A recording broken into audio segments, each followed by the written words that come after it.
CFB Paint back 2024 Week 9 recap. All right.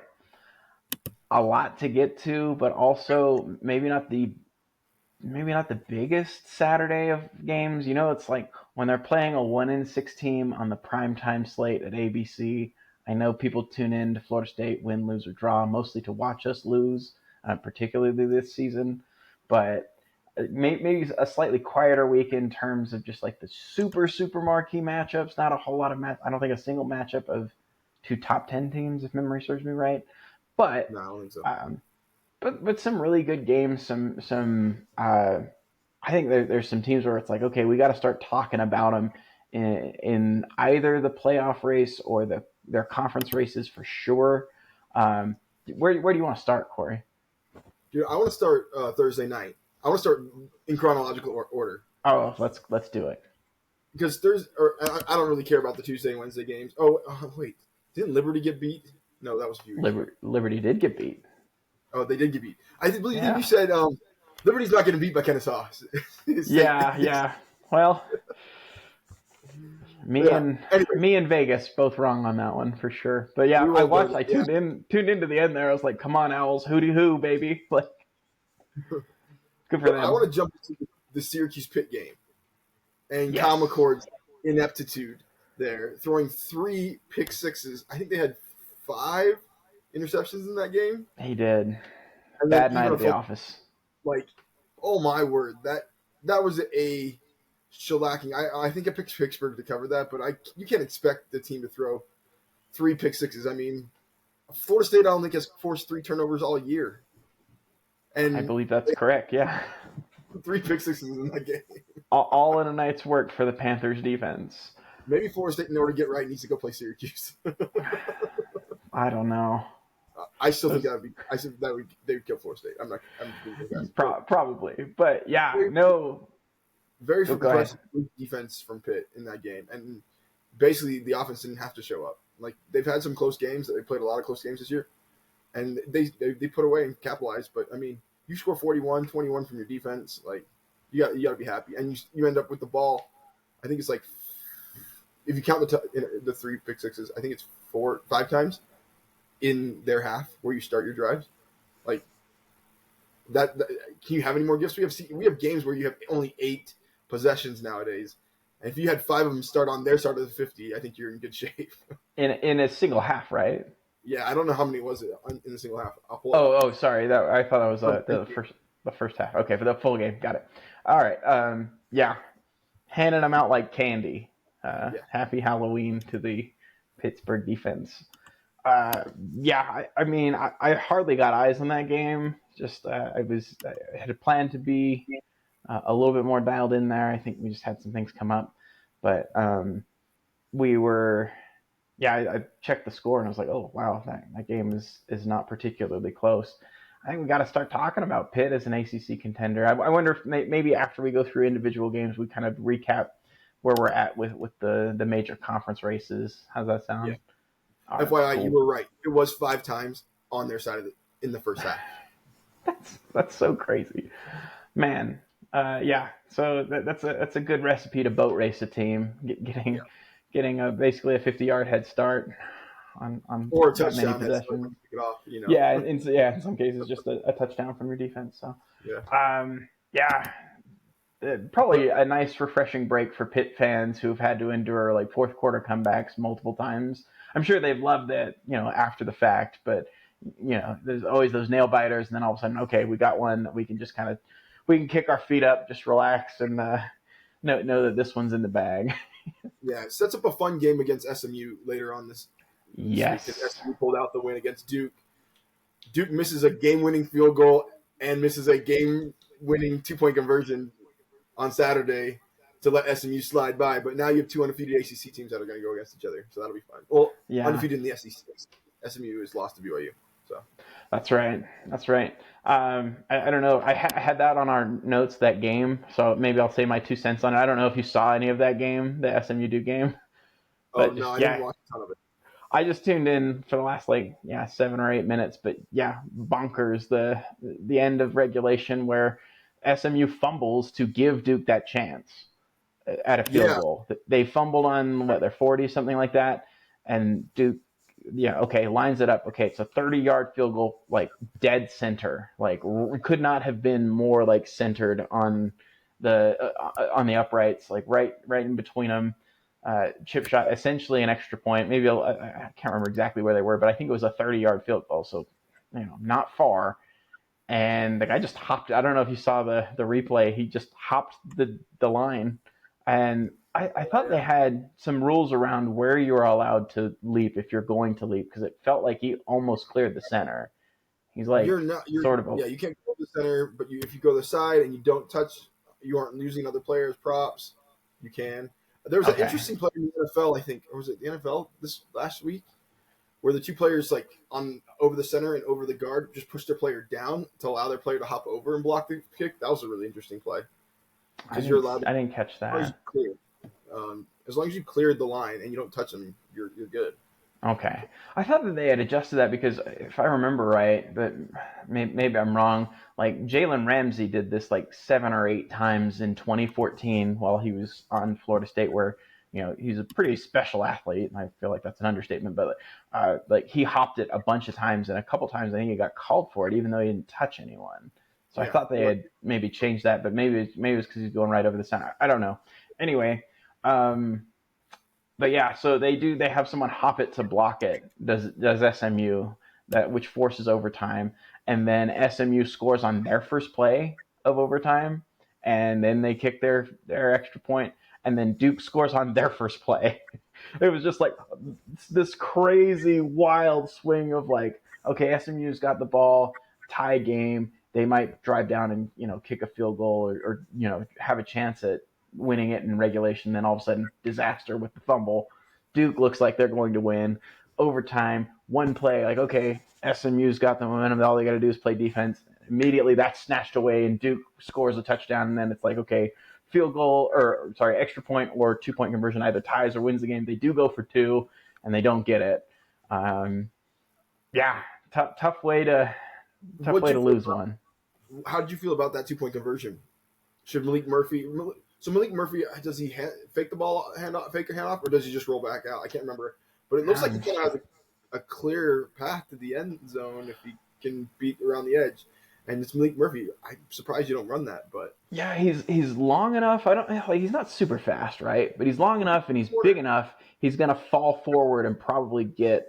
I need to look at the play again. Sorry, if I'd have known you were gonna ask that, like I may have an opinion more on that, but it did look like they got away with the pass interference on the play, the SMU on that same one.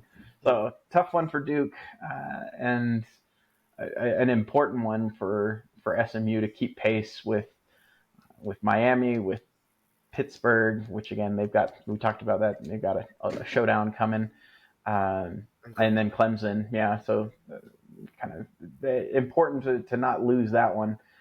A couple other games I wanted to tackle. Some of these I think will be fast. Maybe we start with Oregon, Illinois, just because I think it'll be fast, right? Like this is what happens when a really, really good, maybe even a great team faces a good team, like or faces a top 40-ish team, and yeah, it wasn't in doubt really, almost from the first whistle. I don't know if I want to take us down this rabbit hole, but I feel like people are really pumping Dylan Gabriel up for the Heisman. I don't see it. Like, it's like, okay, sure. I could see the only reason that people are. I feel like the only legitimacy, in my opinion, is the Ohio State win.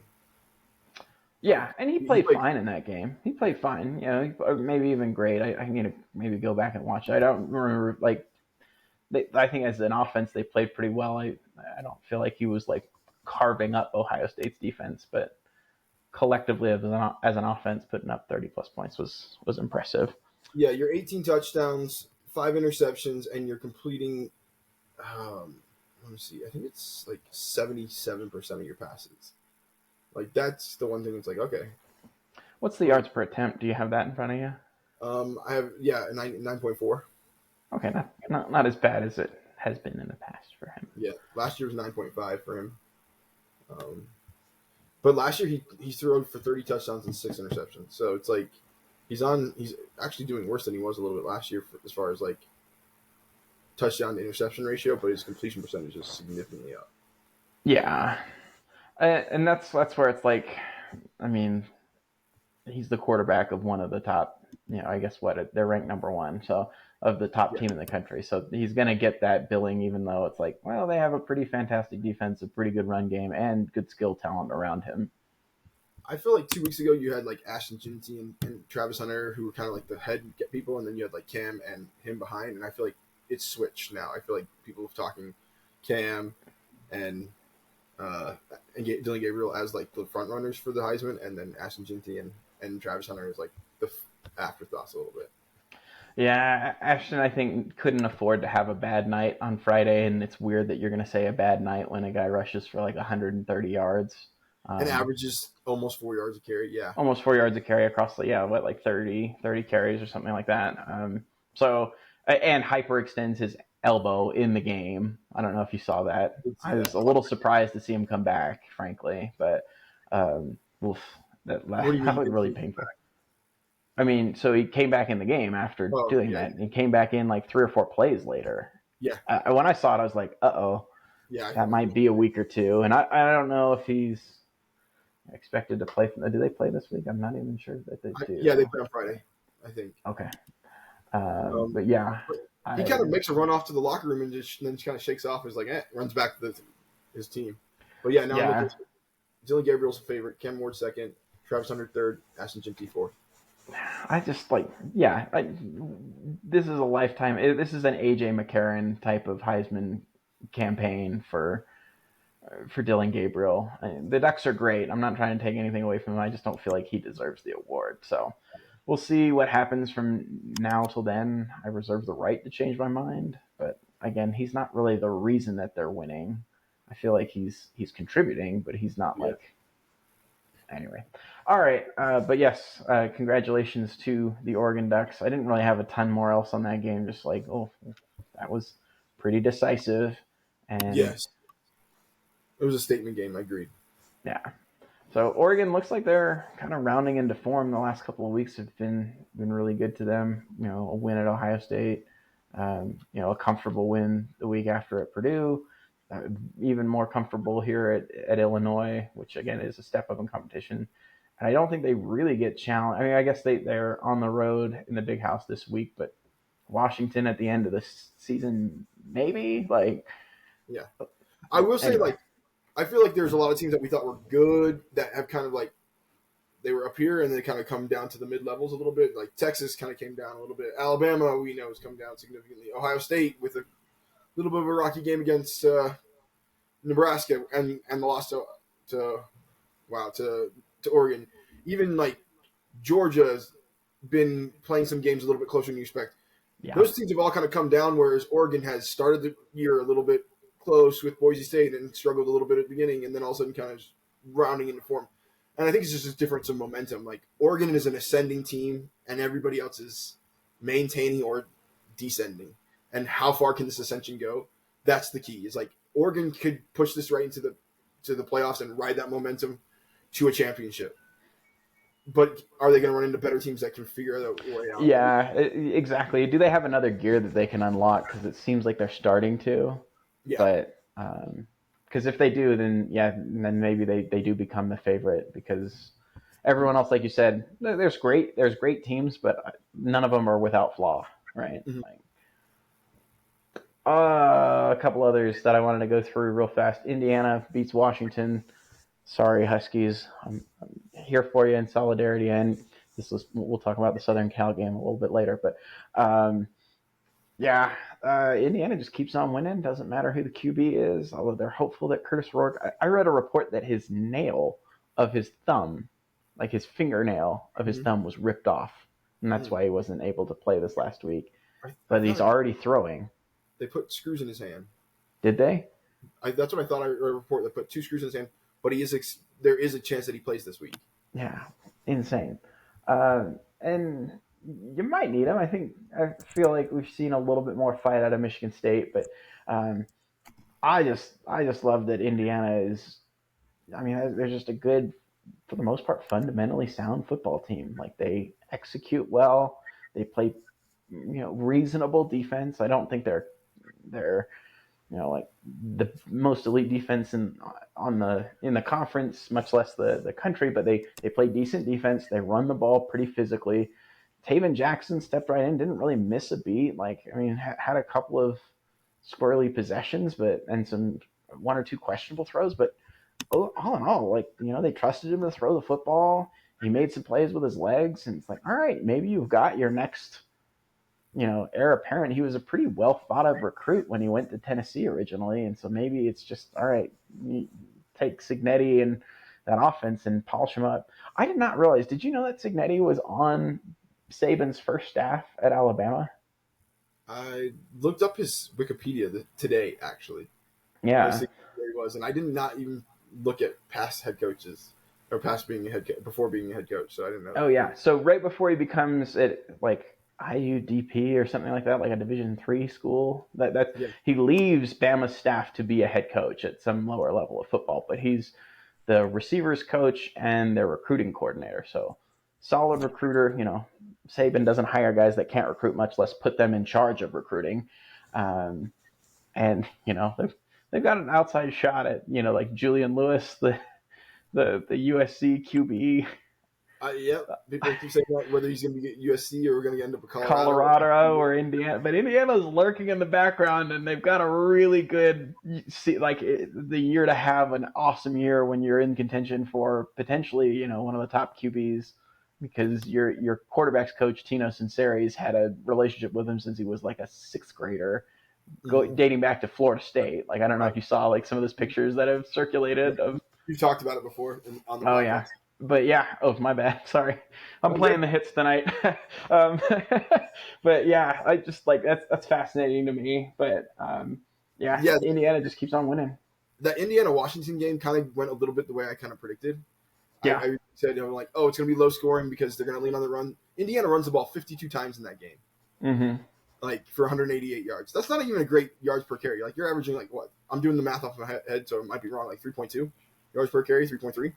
Yeah, something like that. But you're moving the ball and you're converting on first down or third down. If you look at the third down efficiency, they were 8 for 15, whereas Washington was 3 for 11. That's kind of where I think the game was won right there, is converting those third down plays and then cashing it in. Yeah. Sorry, let's go from one team that we now have to start taking pretty seriously to another. BYU. This one I think is most fascinating to me because just the week prior, UCF takes Iowa State into really deep water on the road in Ames.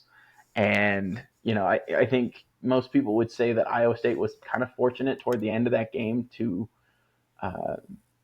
win. Like, maybe not like lucky, but just, their last week. Well, I know. I'm saying compare the performances against UCF is what I was saying. Like 2 weeks ago, UCF takes Iowa State to the brink, right? Like it's very close throughout the game. In fact, UCF is leading for large stretches of that game. Iowa State scores a touchdown, I think, with 30 seconds left to take the lead, right? So like they kind of pulled it out of the fire. And then BYU goes to UCF, and I know this final score was 37-24, but they had that game pretty much wrapped up at halftime. Like, you're up 14. Okay, wrapped up maybe is a little bit of hyperbole, but like there wasn't a whole lot of things that would give you confidence going into the second half if you're UCF. And then the third quarter, I think they got a stop and immediately scored, went up by 3 scores. I think did they go up by 28 at one point? And then just kind of coasted, right? 24, that's right. They kick a field goal. That's right.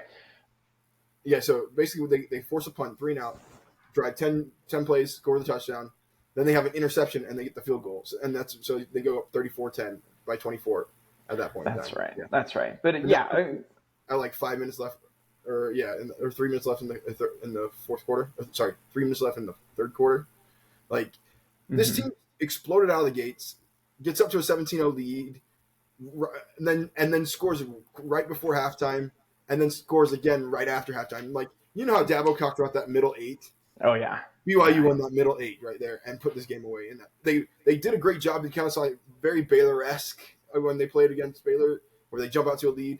UCF kind of whittles away back in, and then that middle 8 is where BYU secured the game. And by the fourth quarter, everybody's gone, and UCF scores 2 touchdowns in the fourth quarter to make it respectable, but everybody knew that game was over. And I don't know if you saw the tweets coming out of UCF or anything like that, talking about how many BYU fans are there. They're like, holy crap, BYU travels. We've never had another like team show up with this many away fans. And there was a comment like 30% of the team was BYU fans, blue. And then I saw pictures from the fourth quarter where just like everybody's gone and got evacuated. Yeah, there's just this giant section filled with BYU fans still. Yeah. But yeah, I think that's one thing that maybe some of them didn't in the Big 12 may have underestimated, is that it is maybe not a huge national brand, but it is a national brand, right? Like it's one that when people are like, oh, they travel well, it's like some of it's like, actually, some of these are locals, right? Like, yeah, they're passionate though too. Like that's mm-hmm. what about their fans is their fans are willing to spend money to go see games. Yeah, that's because they don't have to spend money on the beer; they just show up. That's right. It makes it much more economical. No, but I think like so, kind of in that same vein, we're talking about Indiana. It's like, all right, we have to seriously consider them in the Big Ten now. I know that we kind of mentioned like, hey, there's a world where they're 11-1. Like, I mean, there's a world now. Seeing some shaky performances from Ohio State, we're like, there's a world now where they could be 12-0. Like, I don't think that's going to happen, but I think you have to take them seriously as a contender in the Big Ten. I think you have to take BYU seriously as a contender in the Big 12, which, I mean, I think we may have touched on that in the last little bit, but I mean, now that they've made it through this part of the schedule, they have a bye week this week, and per Stats of War, per Parker Fleming, they are, the collegefootballinsiders.com, like, go play around on that website. It's awesome. But yeah, that's where I'm getting this. Like, they're expected to win the next 4 games. They'll be favored likely in all of those games. And then on a neutral field right now against Iowa State, with all the data that they have, right, that per them, they're actually expected to win that game. They're 52% win expectancy on a neutral site against Iowa State. I think the line that they would set in terms of just like what their projected points would be is about 1.5. So close game, but like, all right, that sounds like the inside track to me. Like, yeah, my analysis on BYU is right now is like they've been a very, very fortunate team that when Retzlaff has turned over the ball, their defense has been forcing even more turnovers. Yeah, Retzlaff hasn't been as bad as he was last year, but we've had spurts where he's struggled. I think what was it 2 weeks ago, where against Oklahoma State, where he had 2 or 3 interceptions. I think it was. He threw 2. The team threw 3. Yeah. So, but like we're seeing like sometimes we see this little bit of Retzlaff. The other counterpoint to that is we're seeing the development of a running game now. LJ Martin is healthy. He's gone for 120 yards 2 weeks ago against Oklahoma State. He's gone for 101 this week. And then Ropati went for 83. Like BYU ran for almost 200 plus something yards, 255 yards. Like that. This is very, and forgive me for the blasphemy here, this is very like Oregon-esque, the balance that you're passing for 250, you're running for 250 yards. And we're starting to see a balanced team that can take it to anybody with a defense that's good, but also forces turnovers. And then opportunistic. With a fun and aggressive coach, you got a mixture for a great season. I'd call that up. Oh, go ahead. Sorry, I would just add to that. Like, yeah, the running game's started to really develop, and it's with a couple of backup offensive linemen that they've had to play because of some injuries. So, defensive tackle or end or whatever it is. Who are you talking about? Their center. He's defensive tackle, I think. Yeah, I'm blanking on his name right now. Anyway, but like, yeah, they're playing super tough. Like Bruce Mitchell, I think is his name. I think it's right. Yeah. Okay, sorry, I just thought it was gonna bug me. I'm pretty sure that's it. I might not even be right there, but I think there's potential for it to potentially even get better when you get Connor Payback, who is one of your leaders, is voted captain on that team. we got to talk about Colorado too. Like, we haven't done a whole lot of talking about Colorado outside of, I don't know. I think we may have touched on the Nebraska game and how they were just out physical, but I feel like they play that game again, and I think you have a different result now. Maybe not if it's on the road. Has been impressive against teams. I mean, they gave Ohio State fits. That's true. They gave Colorado fits. That defensive line's a little bit better than it would, but that rookie quarter or that freshman quarterback has kind of hit a freshman ceiling, and I think he played well against them, and probably would not as good now. But Shedeur, he goes 25 for 30 for 323 yards. Like, he just picked apart this team. Yeah, it was like, I mean, it looked like he was playing 7-on-7. That's exactly what it looked like, yeah. Yeah. So that was a fun game to watch. I really have been super impressed. They've really rounded into form. And again, if you look at the rest of their schedule, they're one. It's like, hey, they need some help because of the loss to Kansas State.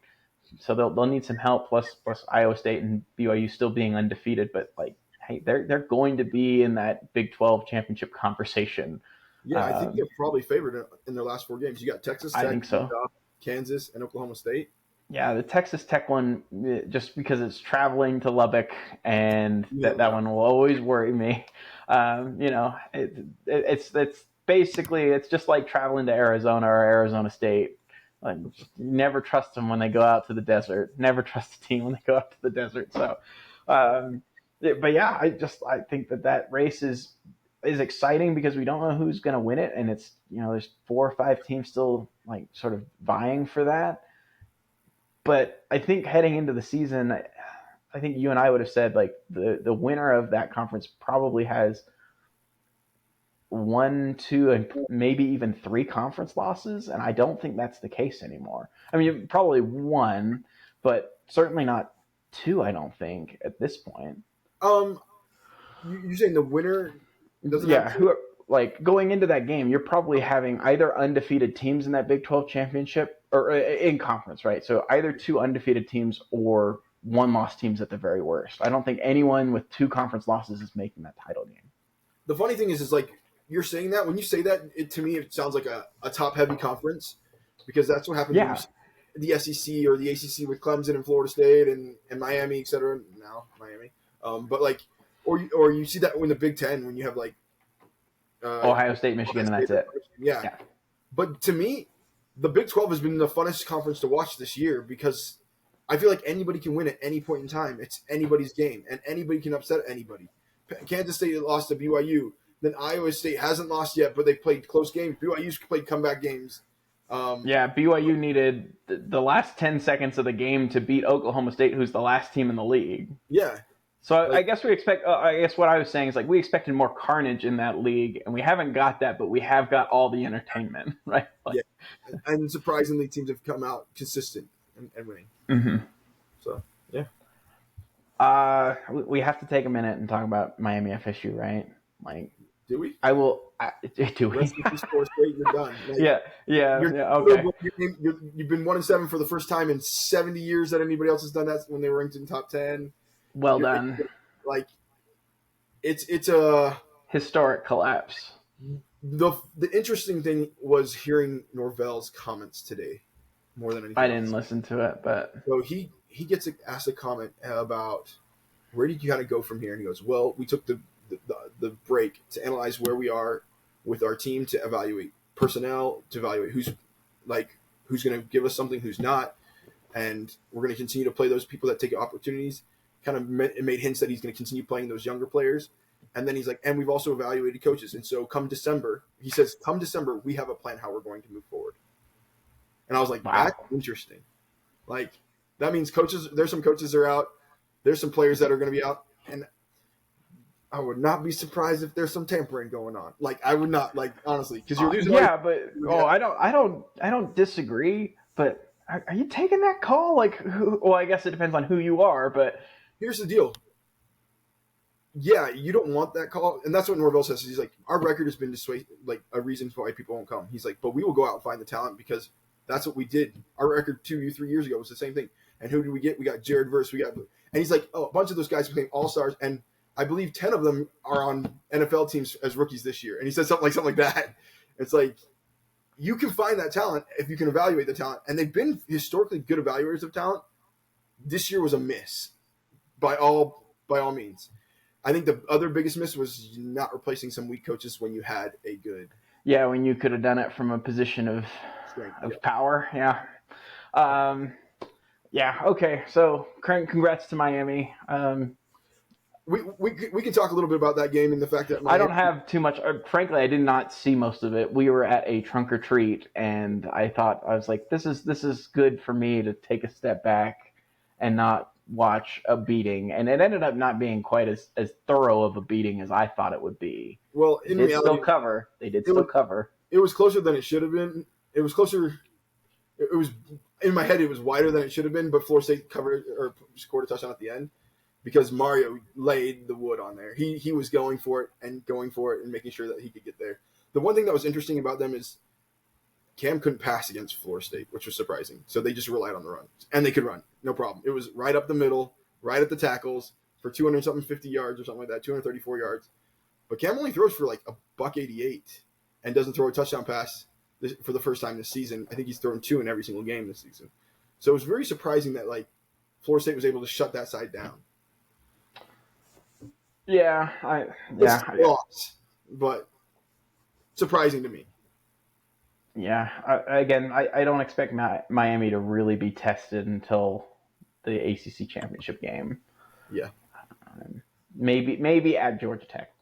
Maybe that game gets a little squirrely. I don't think so. Haynes King gets healthy again. Yeah, if Haynes King's back, he has a couple weeks still. So, yeah.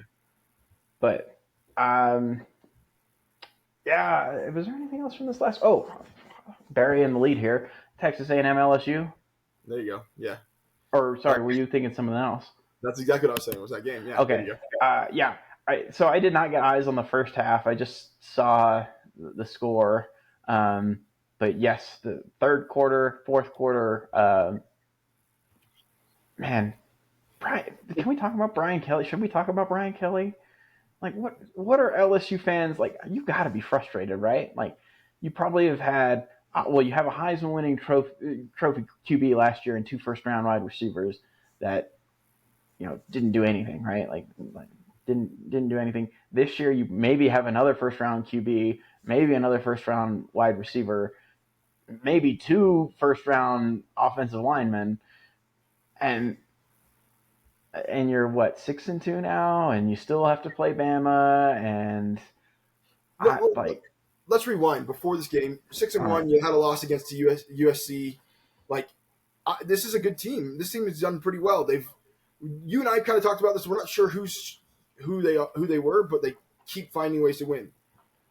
I would have said they had an improved defense, and the offense has been a little bit set back, but the improved defense has kind of kept them in every single game this season. You played this game, and you saw the defense went back to like last year's defense a little bit. I'm being real, like, and then you also see like the problem with this game was Garrett Nussmeier throwing the ball to the other team, 3 interceptions and sets them up for losses. And then like you look at Connor Wigman's stats, 6-18, he's for 64 yards in the first half. He's not doing well at all. I mean, if you look at those stats and compare them to Florida State quarterbacks, they're about the same. Okay, let's be real. Whoa. And then they make the adjustment and bring Marcel Reed in, and all of a sudden Marcel Reed is like, he only throws the ball twice in the second half, and they were able just to march down the field because he added a component that they weren't ready for, and the defense looked inept. I think they had the ball 5 times, and they scored 4 touchdowns in the second half. Yeah, and the other was a field goal. So, I mean, that's the issue, that's the winning combination. But going back to your comment about what do you do with Brian Kelly, you put yourself in a position to be successful and you couldn't pull it out. I think this is the token of Brian Kelly. Don't we already know this? You're not wrong. I feel like that's it. And not capitalize. He gets your hopes up just to grind them into powder. And he's going to do this. Yeah. At the press conferences. We all know who he is. Man, I don't know. It'll be interesting. I know that they've got a pretty strong recruiting class coming in, but at some point, if I'm one of those competing teams, be like, look, this is like a 10-year history with this guy that he will never not lose 2 to 3 games a year. But let's say you beat Bama, and let's say you win out. You're what? 10 and 1, 2, 3, 4. Yeah, you'd be 10-2. Yeah, 10-2. Do you make? I think you probably still make the. You probably make the SEC championship game. you think so? Texas has got to lose to Georgia. Georgia's got to lose to Bama. And then you've got to win over Bama. Your only loss is to the only undefeated team potentially. Let's say Texas A&M wins out. I guess you could be in a tiebreaker. I don't know what the tiebreakers are for the SEC, but this is again goes back to that point that I made last week. It's like these large conferences. This is stupid. Like because you can't we're going to be going to third and fourth tiebreakers a lot because just not everyone plays everyone, so it just doesn't make sense to have an 18-team conference. Yeah. So looking at it, it goes head to head, record against common conference opponents, record against highest placed common opponent, then cumulative conference winning percentage. So whoever you play, and then capped relative scoring margin, which I don't even know what that is. And then it goes to a random draw. Maybe we'll get a few of those this year.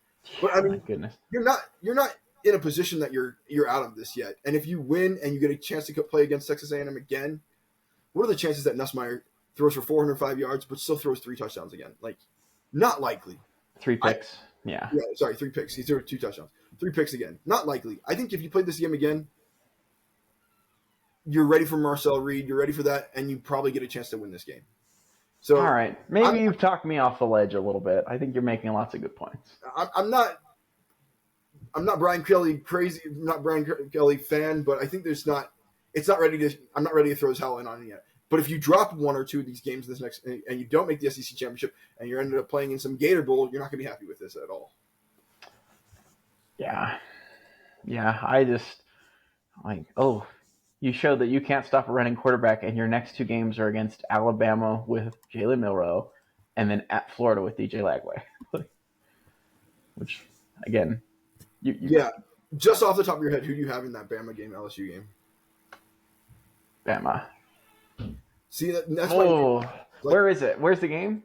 It's at Bama. No, it's in Death Valley. It's in Death Valley. At night, 7:30 at night. Okay, yeah, all right. The thing is, he's like, I could see it going either way. I'm arguing in my head where it's like, either way. I don't know what the point total is on that. I would put it at 68 right now. I'm going to mark that down. I'm writing that down. You're passing LSU should pass the ball all over Alabama, and Alabama should be able to run all over. Yeah. Bingo. One thing I saw, we can touch it on the Alabama-Missouri game real quick. Granted, I tuned out of that game once Cook was out of that game, and I'm like, all right, this game's over. Yeah, same. But I went back and kind of followed a few things, and it feels like, wow, who's the coach there at Bama? I can see his face. Kalen DeBoer. Yeah, Kalen DeBoer. Like I said this earlier, it felt like he was figuring out his personnel, and he was knowing what to do. And then he went through like a little phase where it felt like it was hero ball, like Milroe, just throw the ball to Ryan Williams, and if you can get Ryan Williams the ball, we'll win the game. And then against Missouri, a little bit in this game, it felt like, all right, we're running Milroe again, and we're going to rely on Milroe to make us successful. It was almost like that Milroe was kind of getting beat up, and so we need to protect him, so we got to go pass a little bit. And now we know we're not going to win if we rely strictly on his arm, so we got to go back to running him again. And that's been the combination. I think that's going to be successful for Bama, and that's why I think Bama has a chance to win this game. Because Kalen DeBoer is such a good coach and so good at using his players' skills and coaching to the skill sets rather than just coaching to his own wants and desires. And that's what's going to make this a good game. Now, if we can see if Alabama's defensive backs can make strides, they looked good against Missouri. It's Missouri. We're not going to go there. Which also, I took Missouri on the points, and I told you it was a bad pick. They've messed me up every time. Yes, same. Yeah. Well, I mean, I also thought Cook would be fine, and now he's got another injury, and yeah. As soon as that happened, I was like, all right, the game's over. Yep. And so is that play, right? But I think those two weaknesses and strengths will be very, very interesting I don't think the 68 is a bad call. That's me guessing. I'm no odds maker. I'm very curious to see how that ends up. Like what the total is when it's first released. That's in 2 weeks, right? They're both off this week, and then they play next week. That could be like a Georgia, Alabama game, which was like 42-30 something. That's exactly what it could be seeing. Yeah, it's right in that ballpark. Yeah. So, let's see. I didn't have any other games to cover. Let's tackle the A&M side of that. Sorry, I went in on Brian Kelly because I love going in on Brian Kelly. A&M, number one, I love me some Mike Elko. And I think that we nailed this one going early in our previews. I thought I think when I drafted him, I may have said this, but maybe it was on a separate episode where I said hey, look, the talent is not completely the cupboards aren't empty there. They just need a change in vibes, and Elko's done that in a couple different areas. Like when he went to A&M, he changed the vibes, and that defense got a lot better really quickly. When he went to Duke, things were kind of trending down, and he immediately turned around Duke. And now that he's back at A&M, same deal. Just has a way of implementing a culture that is really that sticks quickly, right? Like usually sometimes it takes teams. I mean, look at Mario Cristobal, hey, year 3, 8-0, great. Year 1 was 5-7 and really a problem. Elko, for whatever reason, is able to go in, and this one obviously probably had a little bit of a boost knowing that he knew some of that personnel that was still there. So maybe he had a little bit of an inside track on having some of that culture take right from the get-go. But man, he's an impressive coach. I think they've got one that they will be a force to be reckoned with in the sport for the next 10 years, I think. I do think that he's a good coach and he's got a good mind. I do think so I'm going to make maybe a hot take here. I think there's a number of teams that are ranked high because of their record, and they are fortunate to have won all their games, but not that they are that much better than everybody else. Like I would put BYU in that category. I would put this A&M team in that category. This A&M team has benefited from a relatively soft schedule. You played Notre Dame, you lost. You beat McNeese. You played Florida when Florida hadn't quite figured themselves out yet, and DJ Lagway wasn't the quarterback. And that wasn't like you blew them out. You beat them only by 13. Okay, you beat Bowling Green by 6. You beat Arkansas by 4. You beat Missouri, who was ranked number 9, but has been completely exposed, and we all know that they weren't really what we thought they were. Just like Florida State wasn't what we thought they were earlier. Yeah. And then you beat Mississippi State by 10.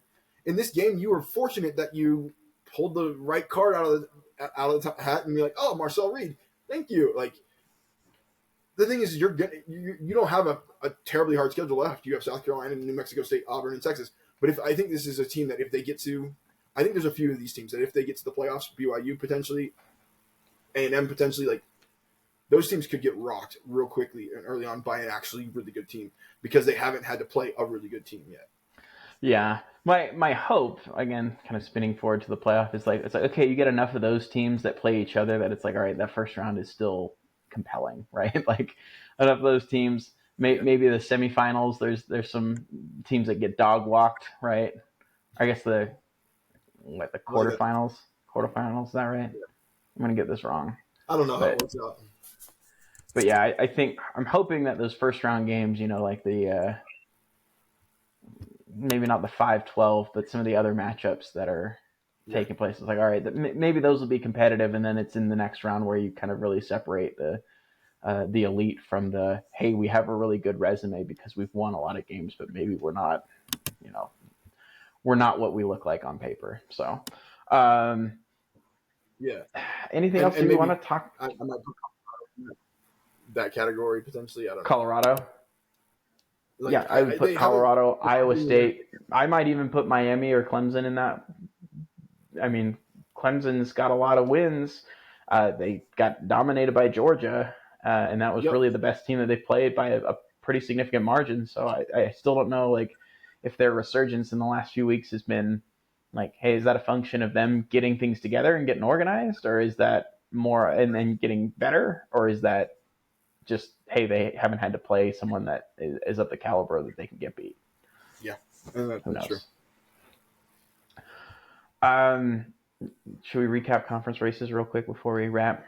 Yeah, I just want to see if there's any other game I really care about real quick. Hold on real quick. Yeah, do we miss any others? Can we talk about Ohio Oklahoma, State? Ole Miss. I'm Sorry, talking about Ohio what? State. Yeah, go ahead. Just the Ohio State Nebraska game. I think I talked about there being a holdover, kind of like looking forward to this Penn State game, and they couldn't handle business against Nebraska. This game was up for grabs in the fourth quarter, and in the balance, yeah. I feel bad for Nebraska not being able to win this game. It's another one possession game that they lose. Anyways, but it's just true. They can't quite get over that hump. Once they do, based off the world of probability, they will have a time where they do not lose at all in one possession. Yeah, game. they'll run real hot in these kinds of games for like 3 or 4 seasons straight. But yeah, the fact that they aren't able to stop the pass rush against Nebraska sets up for an interesting week against Penn State next week. The only thing is Penn State's quarterback, how healthy is he versus not? Because he had to go out in the first half and didn't play the second half. Yeah, didn't come back. And their backup leads them to a win. They were down to Wisconsin. Fortunately, their defense takes pick 6 to put them up, but then he still leads them to 2 touchdown drives for the win, and they win 28-13. Yeah, I don't know, just fun games to watch, and that Nebraska team plays hard. They're moving in the right direction. It's just a matter of can they keep recruiting the recruits to get to that next level. So I enjoyed that game. Yeah. We didn't touch Notre Dame Navy either. Notre Dame. Oh yeah. Navy has not turned over the ball except for 2 times all year, and turns the ball over how many times? Do you know how many times they turned the ball over this year? Was it 6? Yeah, 3 times the rest of the season. It's like ridiculous. It's very unfortunate and bad timing. You play this game again, I think it's much closer, but who knows? And I'm going to do my Trump impression because my hands are waving like this. No. I mean, you said like unfortunate, but maybe it is fortunate if you're going to cluster all of your all of your turnovers into one game. Like, all right, maybe the one that even if you don't have a single turnover, I mean, you still have a pretty high likelihood of losing that game, right? Yeah. So it's like, all right, maybe that's okay, but again, like you got to refocus. I think the thing that I took away, was like I don't even know, like I feel like looking at like the polls and stuff, like people were impressed with that win by Notre Dame, and I was like, man, they kind of got handed that game. Like Navy moved the ball outside of the turnovers. I was like, they're holding their own against them, at least in the first half. I think at some point the defense realized like, oh, we're behind by so much, and so like, some of that kind of has to kind of give in. That sets in that you're not going to be able to, even if we play perfect defense from now to the end of the game, we just can't win. We cannot score enough to come back, and that's hard to fight that that feeling of what's the point. But yeah, I mean, good for Notre Dame. I think, yeah, I think this is a good and a bad year for having the 12-team playoff, because I think choosing 4 would be extremely difficult. I think choosing 12 is going to be difficult for different reasons, right? Like, we have a lot of average to high good. Yeah, there's a lot of them that I would set like in that 5 to 16 range, that it's like you could kind of put these in just about any order, and I don't know if I'd have like a really strong argument against it. So who knows? We'll see. Do we want to do a quick like review of conference races real quick? Okay. Yeah. Let's look at standings. Give me just a second here. So maybe we start with what I think is maybe the clearest picture in the ACC, where you have 4 undefeated teams all vying for it. Now, 2 of them, like we've mentioned, face each other in this next week, so that gets a little bit more clear. And beyond that, Clemson, Miami, and SMU, none of them play each other, huh? No. Interesting. Which would be awesome if you had an undefeated game and it has to go to a coin toss. Because Pitt is the one that has the hardest road still, because they play at SMU and then they host Clemson. And they play at Louisville. Yeah, so Pitt probably has the hardest road remaining. But I don't know. I still think of this as Miami and Clemson, mostly because if they're both undefeated in conference play, it's head to head, and then it should be, gosh, what is the ACCs? They're all a little bit different. It's going to be like common record, common opponents. Yeah, against common opponents. Yeah. But at the same time, they're going to have the same record against common opponents. If they're undefeated. So then does it go to rank at some point? Or does it go to like, hey, what are my... Does it go to like, what are the... gosh, I'm going to not even be able to phrase this right, but like, of the teams that I played, who has the highest win percentage in the conference? Does that make sense? Did I play a harder ACC schedule than you? Yeah. Sorry, I didn't mean to put you on the spot for that, but... No, I'm finding it real quick.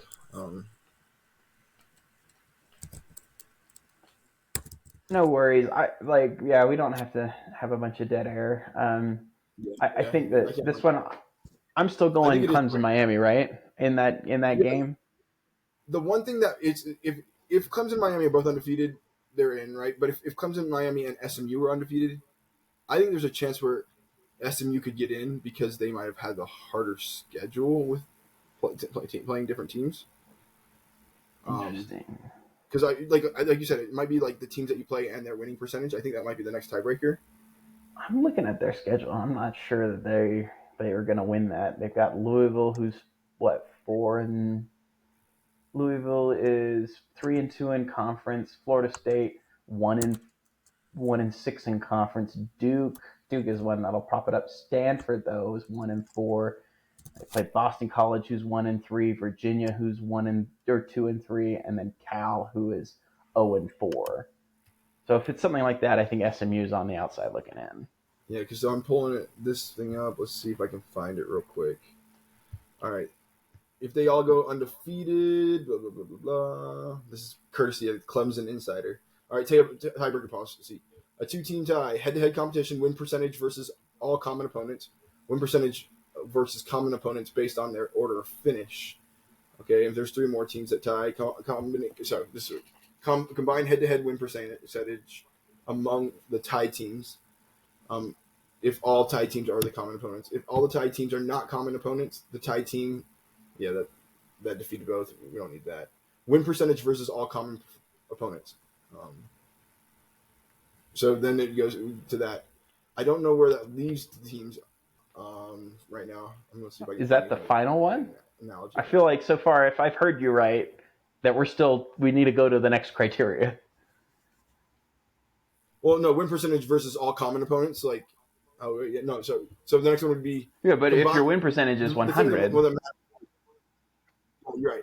So I'm going down to all the way to tiebreaker 6. Combined win percentage of conference opponents. Only conference games are used in the tiebreaker procedures. Because that might be the win percentage. That is what it's going to be. Gosh, someone could probably be a professional knowing all the tiebreaker scenarios for the different conferences and break it down. Just like, we're kind of in an election cycle. The pollsters finally make their showings on the little poll experts for, NBC and CNN. All I know is all those they get their moment in the sun. Sorry, they get their moment in the sun, right? Where they're the person that everyone's. Oh, we're having some technical difficulties, aren't we? Yeah, my bad. I'll shut up. Go ahead. No, you're good. What I was gonna say was someone could now make a pretty good living being the expert on the tiebreakers and breaking down all the scenarios, just like the pollsters are doing for the election cycle right now on the various news outlets, where it's like, this person, we don't really talk to them, but for 4 weeks, or maybe not even 4 weeks, but they'll check in periodically throughout the months leading up to an election, but right now is that person's Super Bowl where they're breaking down all the scenarios. Now if this state goes to this candidate, this is what happens in the electoral college. It's kind of like that, right? Where it's now we're down in tiebreaker 6, and so looking at this, we got to give the inside track to Clemson because they have or whoever, because they have their opponents have had a better performance. It's such a mess. It's funny that I started with the one I thought would be the cleanest. And we're not there. Maybe I should have gone Big Ten because I think that one's a little bit more straightforward, or at least we'll have an idea of it because 3 of the 4 kind of major contenders all still have at least one major challenge, with Ohio State playing both Penn State this upcoming week and then Indiana the following week. Is that right? Are those back to back? Indiana is. I might get that. That might be wrong, but I think back-to-back. I think Indiana plays Michigan State then Ohio State. I think, right? Off the top of my head, that's what I think it is. They play Michigan in between them. Okay, so then they play Ohio State on the 23rd. Okay. But how would you like that Ohio State before the game against Michigan, which again is at home, but you got to play Indiana the week before it. Anyway, all right, let's go Big Ten. I think. All right, this is a little bit of a spoiler alert. I got Penn State and Oregon playing in the championship game. I really would love that. I think Oregon's probably in. I think until Ohio State's knocked out, I don't trust them to be not there. I just think between at Penn State, home against Indiana, home versus Michigan, which again, Michigan's not that impressive, but I mean, the odds of them making it out of all three of them is probably harder than Penn State, who really only has Ohio State. Right? Yeah, Ohio State's really the last hurdle for them. After that, they host Washington. I expect them to win that game at Purdue, at Minnesota, maybe. The Minnesota team's been better. Home against Maryland. Yeah, they've picked it up a little bit. Pretty impressive result against Maryland the other day, but. So like that's where I'm at, is like I think that their road is the easiest. So I agree. I just don't know if they can beat Ohio State, and if Ohio State can win out. Yeah, I mean you'd like to have Drew Aller healthy for this game, and I don't know if that's the case. So that's the risk that you run. But if I'm in the polls and they play Ohio State, let's say they get blown out by Ohio State, but Drew Aller doesn't play, not moving them. Am I knocking them that much for it? Probably not. All right, well, define blown out, like beat by 20. Okay, yeah, I agree. If it's more than, if it's by 28 plus, it's like all right. I some of this I can't ignore, right? Like but I agree. Like if it's something where it's just like, hey, look, they played really close without, hard to fault them. And the flip side of the coin, I agree with too, is sort of like, hey, if they win this game with the backup, like I think that they. All right, you got to start talking about them being kind of in that same conversation for number one. I mean, certainly not jumped by Georgia, who lost to Alabama. Anyway, all right, SEC. I don't know tiebreaker scenarios in this. This one's a jumbled mess still. Yeah, and your major contenders. Oh, sorry. Go ahead. You said it's a jumbled mess. I think it's partially because I don't trust the teams at the top. True. LSU and Texas A&M. Sorry, I think you're fortunate from relatively easy schedules. You haven't played a Texas, you haven't played a Georgia, you haven't played a Bama, you haven't played. And fortunate to not lose some of these games. I mean, LSU probably, you could make really strong argument they should have lost both against South Carolina and against Ole Miss. Yeah. So, but outside of those two, of course, you've got Georgia with one loss, Texas sitting with one loss, Tennessee with one loss. So that's 5, all with 0 or 1 in the loss column, and plenty of teams still to play. Alabama still plays LSU, so they could hand them a second loss. Georgia plays Tennessee, so one of them will have a second loss. A&M and Texas play. There's a lot. I think that this one will get more clear. That part is kind of nice that the top teams still have a few matchups against one another. The one thing is A&M probably has the easiest schedule, right? Left. You play Texas, that's it. Yes. Am I wrong on that? I mean, let me look at. So they are on the road at South Carolina this week, and they're only 2.5-point road favorites. So yeah, and I'll give you my picks. I think that South Carolina might beat them this week. South Carolina had a week to prepare for. That one's a dangerous one. Yeah, and what's going to show up? Who knows? Exactly. No, I'm right there with you. If we're picking this one, I think I'm going to go Georgia-Texas rematch right now. Yeah, I think that the head-to-head for A&M, with Texas and A&M favors Texas. Georgia's already got the one up on Texas there, and so give me Georgia, then Texas. Yeah. Although, it's interesting because Texas is going to have to go into Kyle Field and beat the Aggies, and that place is going to be as nuts as it's ever been. I wonder what tickets are going for on that because they haven't played in what 14 years, something like that. Give me a ticket price. Give me the cheapest ticket in the entire stadium. Okay, All right, I'm on Ticketmaster right now. Ticketmaster. Pulling it up. But yeah, no, I agree. I think it's gonna be mayhem. I don't think that those are the best two teams, but it's kind of frustrating that A&M has a chance with this as easy a schedule as it is. Okay, it's loading. Okay, wait. Let me see. Okay, let's play hotter. Or let's play Price is Right. Give me a bid and I'll give you higher. Oh yeah, the hotter or the higher or lower one where you have to go until you find it. Okay. Yep. What? This is per Ticketmaster, so go. Yeah. 1,200. Lower. 600. Higher. 850. Yeah, it's about 834. 834. Okay. That's the cheapest ticket right now that I'm seeing. That's crazy. Yeah. And we're talking nosebleeds.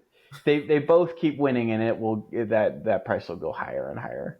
And those are the nosebleeds in the corner of the stadium. The nosebleeds on the sides are still up in the 1,200, 1,100 a pop. That's crazy, man. That's one. If I lived close by, who doesn't want to be at that one? That one seems like an awesome environment. That order is different, man. So yeah, I think that we both agree on who we think gets out of the SEC just by virtue of tiebreakers and schedules remaining. Big 12. Oh, I'm gonna curse them. I'm gonna curse them. I think BYU is gonna be in that game. And I think they will have to face Kansas State. Kansas State has a tiebreaker against Colorado already, and they play. Gosh, they play Iowa State. They play Iowa State. Do they play them at home though? I'm pretty sure they do. They do play them. They play at Iowa State. Oh, it's in Ames. Okay.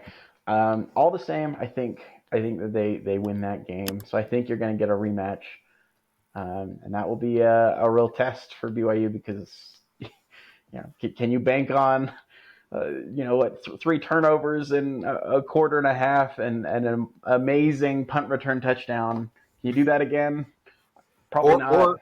Or are they in his head? The quarterback said, and he can't do anything. Maybe, maybe. But yeah. I'll be honest. I don't think Avery Johnson seems like a very ratable. He's not very. I don't know. You can't rattle him as well. He's unflappable. Unflappable. Rattleable. Okay. Keep my words. He's not rattleable. Anyways, and I think he kind of just moves on. He did a little bit of forcing it against BYU. I think he learns from that, and that becomes a really good game. I'm inclined to. I'm gonna. Oh, dude. All right. So if Kansas State beats Iowa State, and BYU loses to anyone, then you have 4 one-loss teams potentially. With Colorado, Kansas State, Iowa State, Kansas State. Kansas State would own the tiebreaker against Iowa State. But they would own the tiebreaker against the other 2, and BYU would have the tiebreaker there. So I think that would still put those 2 in, right? How would that work? Say that again. So Kansas State, if you're looking at if it's those 4 teams all with 1 loss, yeah, Kansas State beat both Colorado and Iowa State in that scenario, and then BYU beat Kansas State. So I don't know exactly how the tiebreakers work, but that to me seems to point to those 2 having a rematch, right?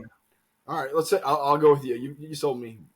I don't know if that's that's not me looking at the actual scenarios, but that to me is like, okay, if I have a tiebreaker over those 2, and then BYU's like, well, hold on, we have a tiebreaker over them, and Colorado and Iowa State don't have anything on either of the other 2.